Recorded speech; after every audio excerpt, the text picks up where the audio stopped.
friends, today in this video right now I'm going to show you how to use and off eye comfort shield on Infinix mobile phone. So friends, before we continue this video, do not forget to like the video and subscribe the channel. Okay, so let's start the video.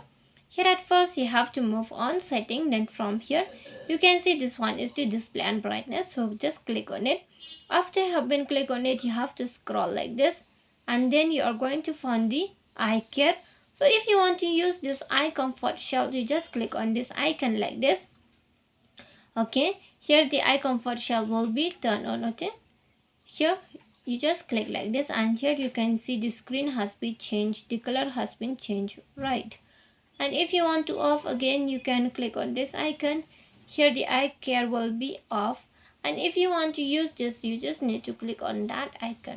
Okay, and friends, if you love the video, do not forget to like the video, share the video and subscribe the channel, and thanks for watching.